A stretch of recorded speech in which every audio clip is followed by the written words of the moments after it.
Here we have a pedal board that has 3M dual lock on it, and I'm going to show you both the right and wrong ways to remove 3M dual lock adhesive from a pedal board.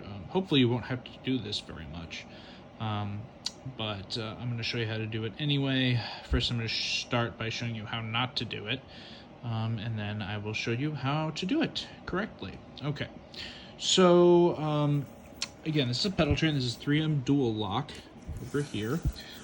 We had cut out a little hole on there for a screw to attach this power supply, but otherwise this is just straight ahead 3M dual lock. So I'm going to start by removing the dual lock the wrong way, which is to, well, either way you do it, you have to get it started by sort of peeling back against the dual lock, peeling it back so you can peel it upward.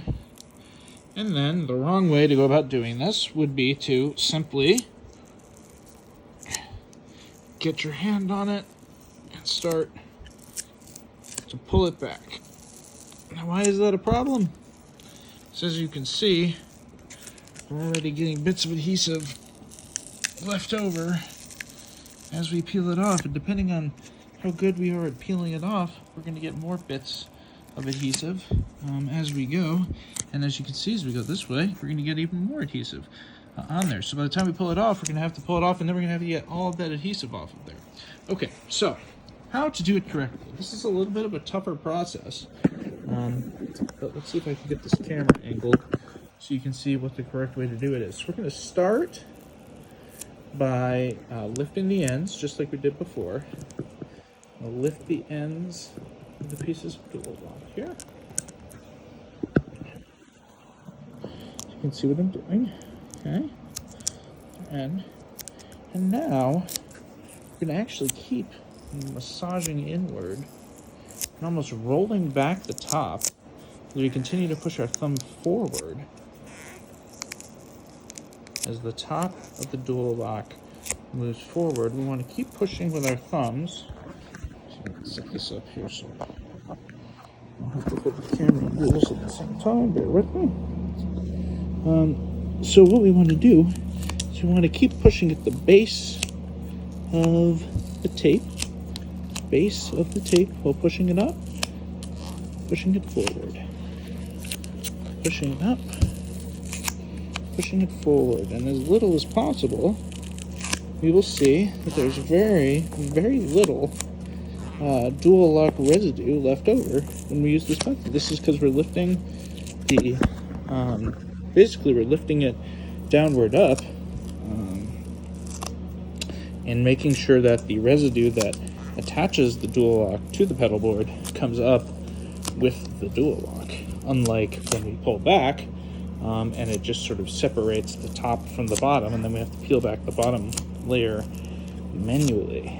Okay, now if you do notice any fragmentation happening, if you do notice any like so right here, so we noticed a little piece right there get stuck, we can just kind of push that back into our roll, and hopefully that helps us as we go forward, continuing to go down, push at the very base of the bottom of the tape and remove the tape from the pedal board.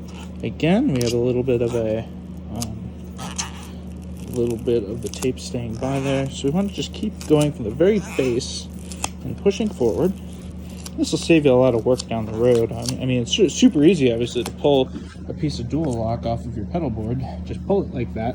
But then you have to go and you have to use all kinds of elbow grease to get it off of there. You'll end up with blisters. And so basically, once again, the way you want to do this is you want to, one little bit at a time, push this from the bottom, always going down to the bottom for each push, and continuing to go until you remove from the pedal board your tape. Now, as you can see, there have been little bits here that have looked like they were going to be left behind. When I noticed those, I push hard on them with my thumb and roll them right back up into the tape.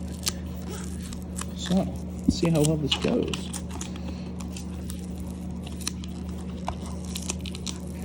Continuing to push from the bottom. This is a very light pedal board.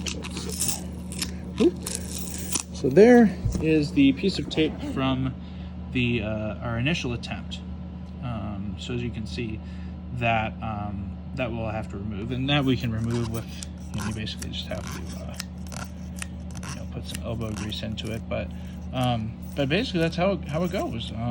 You just remove the tape by putting pressure at the very bottom of where the tape meets the surface. Okay, hopefully that was helpful.